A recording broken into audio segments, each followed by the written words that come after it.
तर अमरावती जिल्हा स्त्री रुग्णालय बालमृत्यू प्रकरणी ठाकरे गट आक्रमक झालेला आहे। ठाकरे गटानं आरोग्य विभागाच्या कारभाराविरोधात ठाकरे गट आक्रमक झालेला आहे। आरोग्य विभागावर आरोप केलेले आहेत। आयुक्त आणि सरकार विरोधात जोरदार घोषणाबाजी सुद्धा केली।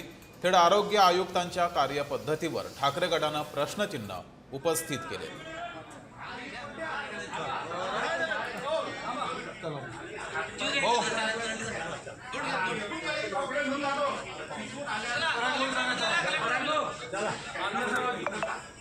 सतीश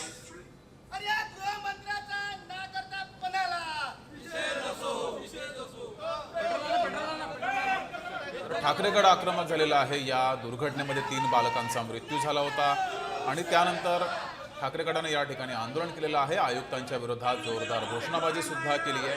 ही दुर्घटना घडलीच कशी असा सवालही ठाकरे गटाकडून उपस्थित करण्यात आला आहे।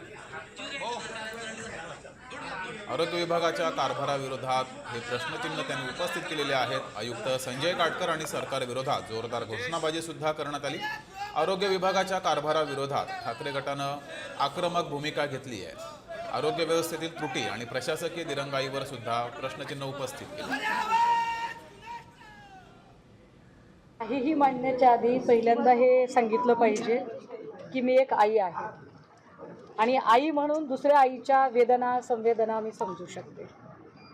एखादं बाळ जन्माला येतं त्यावेळेला कुठल्याही आईबाबांच्यासाठी त्या कुटुंबाच्यासाठी मोठा आनंद असतो आणि अशा वेळेला एखादं बाळ सकाळी जन्माला येतं, 12 तास त्याचा पुरता आनंद उपभोगला नाही तोपर्यंत ते बाळ अक्षरशः त्याचा होरपळून कोळसा व्हावा, म्हणजे त्याचं वर्णनसुद्धा आपल्याच्याने ती जीभ रेटत नाही की त्याचे इतक्या वाईट पद्धतीने त्याचा मृत्यू व्हावा।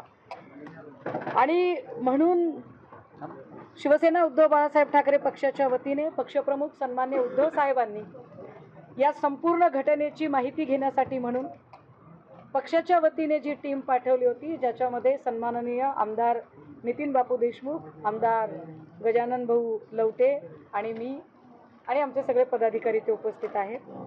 अपेक्षा अशी होती की या रुग्णालयाकडनं काही माहिती आपल्याला मिळावी। हे फार विशेष आहे की नेमकं आजच इथे मुंबईवरून जी काही चौकशी समिती वगैरे सो कॉल्ड आलेली आहे ती सकाळपासून आलेली आहे असं सांगितलं जाते। तुम्ही माध्यम समोर आहात आणि मागच्या 2-2.5 तासांपासून आम्ही त्या चौकशी समितीतले अधिकारी नेमके कुठे आहेत ते शोधतोय।